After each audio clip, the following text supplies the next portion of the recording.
اللہ من الشیطان الرجیم بسم اللہ الرحمن الرحیم الذین آتیناہم الکتاب یتلونہ حق تلاوتہ اولئک یؤمنون بہ ومن یکفر بہ فاولئک هم الخاسرون۔ وہ لوگ جن کو دی ہم نے کتاب وہ اس کی تلاوت کرتے ہیں جیسا کہ اس کی تلاوت کرنے کا حق ہے، وہی اس پر ایمان رکھتے ہیں، اور جو کوئی اس کی تلاوت کا حق ادا نہ کرے وہ خسارہ پانے والے ہیں۔ تو آج ہم نے آپ کو مرکب اضافی میں اس میں اشارہ کا استعمال پڑھانا ہے۔ یہ مرکب اضافی میں یہ چوتھا لیسن ہے جسے ہم نے آج مکمل کرنا ہے۔ یقینی بات ہے مرکب اضافی اپنی جامعیت کے اعتبار سے جس میں اس میں معرفہ کی اقسام کا استعمال ہوا، یقیناً وہ کافی اہمیت کا حامل ہے۔ تو آج دیکھتے ہیں کہ اس میں مرکب اضافی میں مرکب اشاری کا استعمال بھی آتا ہے۔ مرکب اشاری ہم نے دیکھا کہ اس میں معرفہ کی اقسام میں اس میں اشارہ آتا ہے، اس لیے ہم نے اس کو مرکب اشاری کو بھی مرکب اضافی میں ساتھ ہی اس کے پڑھانا شروع کرنا ہے۔ پہلے ہم مرکب اشاری کے بارے میں کچھ بتاتے ہیں۔ مرکب اشاری کے دو جز ہوتے ہیں، اس میں اشارہ مشار الیہ۔ ہم دیکھتے ہیں کہ اس میں اشارہ میں ھذا اور ھذہ مذکر اور مؤنث کے اعتبار سے آتا ہے، اور ذالک تلک ڈیٹ کے معنی میں آ رہا ہوتا ہے۔ لیکن بڑی دلچسپ بات ہے کہ مذکر اور مؤنث ان دونوں کی جمع جو آ رہی ہوتی ہے وہ اولئک، یہ اس کی جمع کے طور پر آ رہا ہوتا ہے۔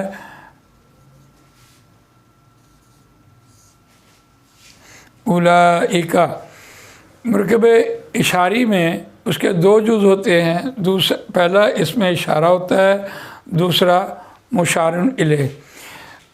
ذالک الکتاب اس میں اشارہ چونکہ معرفہ ہے اور اس کے ساتھ مشار الیہ بھی معرفہ ہے، اس لیے یہ ہم کہتے ہیں یہ کتاب۔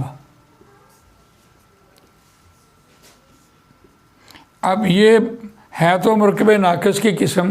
اسی طرح تیسرا پارہ شروع ہوتا ہے تلک الرسل، یہ رسول یا وہ رسول۔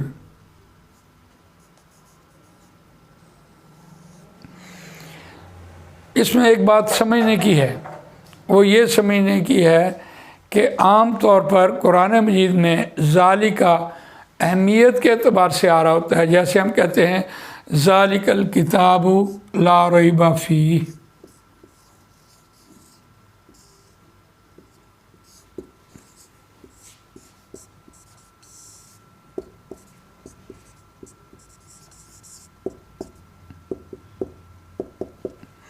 فیہ ذالک الکتاب لا ریب فیہ، یہ وہ کتاب ہے جس میں کسی قسم کی کوئی شک نہیں۔ قرآن کا ترجمہ تو یہی بنتا ہے۔ اگر اس کی ترکیب میں ہم جائیں، ہم کہیں گے یہ ذالک الکتاب مرکب اشاری بطور مبتدا، آگے اس کی خبر بنی ہوئی ہے، لا ریب فیہ اس کی خبر بنی ہوئی ہے۔ یہ جو قرآن مجید میں معانقہ ہوتا ہے، جہاں یہ تین نقطے لگے ہوئے ہوں، اس کے اندر جو عبارت ہوتی ہے اس عبارت کا تعلق پچھلی عبارت سے بھی ہوتا ہے اور اگلے مضمون سے بھی ہوتا ہے۔ ھدی للمتقین، یہ وہ کتاب ہے جس میں کسی قسم کی کوئی شک نہیں، فیہ اس میں ہدایت ہے، اس میں ہدایت ہے واسطے متقین کے۔ تو یہ ایک اعتبار سے بات سمجھ آتی ہے۔ لیکن جب یہ کہ اہمیت کے اعتبار سے بڑھانے کے لیے آ رہا ہوتا ہے تو میں اس کی آپ کے سامنے ایک مثال رکھوں۔ میری بازو پر گھڑی بدی ہوئی ہے۔ اب میں یہ کہتا ہوں کہ یہ وہ گھڑی ہے جو کبھی خراب نہیں ہوئی، وہ تو میرے بازو کے ساتھ بدی ہوئی ہے، یہ تو دس کے معنی دے رہی ہے۔ لیکن وہ جو میں لے کے آ رہا ہوں وہ اس کی اہمیت بڑھانے کے لیے لے کے آ رہا ہوں۔ اسی طرح قرآن مجید ہمارے ہاتھوں میں ہوتا ہے اور قرآن مجید کہتا ہے یہ وہ کتاب ہے جس میں کسی قسم کی کوئی شک نہیں، تو یہ اہمیت بڑھانے کے لیے بھی ذالکہ استعمال ہوتا ہے۔ ویسے عام طور پر ذالکہ ڈیٹ کے معنی میں استعمال ہوتا ہے، ڈیٹ کے معنی میں قرآن مجید میں کم ہی استعمال ہوا، لیکن یہ بھی تلک الرسل، یہ جو مرکب اشاری ہوتا ہے یہ اشارے کے ساتھ استعمال ہوتا ہے، اس کی اہمیت بڑھانے کے لیے استعمال ہوتا ہے۔ اب ہم دیکھتے ہیں کہ اس میں مرکب اشاری کا جو عمل دخل ہے اس کو ہم دیکھتے ہیں کہ وہ کیسا ہے۔ دیکھیں اس کے لیے ہم ایک جملہ لکھتے ہیں، لڑکے کی یہ کتاب، اس کے برعکس اگر ہم یہ لکھیں یہ لڑکے کی کتاب ہے تو یہ تام ہوگا، یعنی جملہ اسمیہ ہوگا۔ اب چونکہ ہم ناقص پڑھ رہے ہیں اور اس ناقص میں ہمارے پاس یہ ایک عبارت آ رہی ہے لڑکے کی یہ کتاب، تو اب ہم دیکھتے ہیں کہ اس کو ہم کیسے اس کا ترجمہ کریں۔ اس میں دو چیزیں ہمارے سامنے نظر آ رہی ہیں، ایک مرکب اضافی بھی آ رہا ہے جیسے ہم کہتے ہیں لڑکے کی کتاب، اور اس میں ایک اشارہ بھی آ رہا ہے۔ اس اشارہ آنے کی وجہ سے یہ مرکب اشاری بھی ہے، لیکن بہرحال اگر ہم اس کا ترجمہ یہ کریں ھذا کتاب الولدی تو یہ جملہ اسمیہ ہو جائے گا، یہ لڑکے کی کتاب ہے تو یہ تام ہو جائے گا۔ اس وقت ہمارے مطلوب یہ ہے کہ ہم نے اس کا ترجمہ کرنا ہے، اس کا ترجمہ یہ نہیں بنتا۔ بات سمجھ آ گئی ہے کہ اگر ہم یہ کہیں اس کو ناقص بنانا چاہیں تو ہم کہیں گے کتاب الولدی۔ اب بات سمجھ آ رہی ہے کہ یہ مرکب اضافی تو بن گیا، اگر ہم اس کے شروع میں اس میں اشارہ لگائیں تو یہ جملہ بنتا ہے، لہٰذا اس کے آخر میں یہ ہم نے اس میں اشارہ لگایا ہے تاکہ یہ بات ناقص کی ناقص ہی رہے۔ سوال یہ ہے کہ ناقص کی اہمیت زیادہ ہے یا جملے کی اہمیت زیادہ ہے؟ قرآن مجید میں جہاں جملہ بتایا گیا، تام بتایا گیا، وہاں بات فکس کی، اس میں کوئی گنجائش باقی نہیں رہتی، لیکن جب یہاں ناقص آتا ہے تو اس میں کچھ یعنی انسان کے اندر ایک سسپینس، ایک سوچ اور اس میں جستجو ہوتی ہے آگے بڑھنے کی، اس لیے اس کو ناقص لایا جاتا ہے۔ دیکھیں اس میں ہم کہتے ہیں اگر ہم ترکیب کے اعتبار سے دیکھیں تو ھذا اس میں اشارہ معرفہ ہے، اور کتاب کی طرف بات چلی گئی ہے، کتاب مضاف ہے اور مضاف بھی خاص ہوتا ہے، یہ بھی معرفہ ہے۔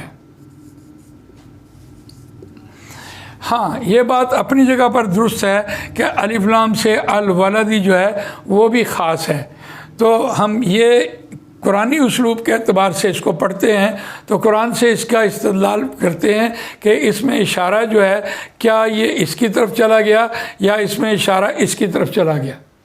قرآن میں ایک لفظ آتا ہے، ایک ناقص کی بات آتی ہے، لقاء، سورہ حامیم سجدہ میں ہے، لقاء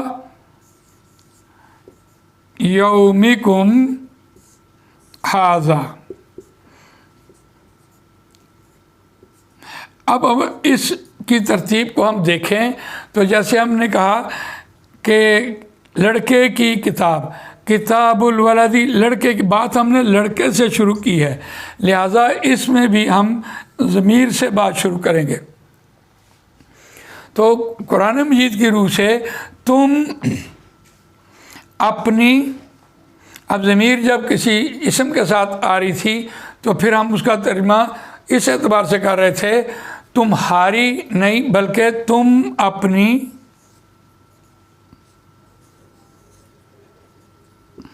اس دن کی ملاقات کو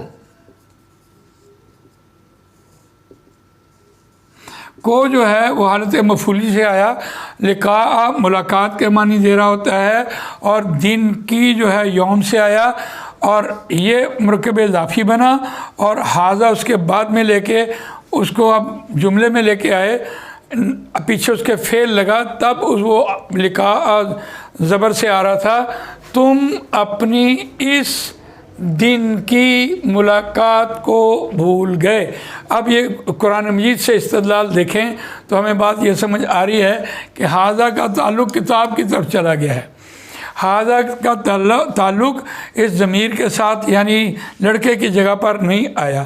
تو یہ اس میں ترجمہ دیکھیے، اس کی قرآن مجید سے اور بھی آپ کو مثالیں مل جائیں گی۔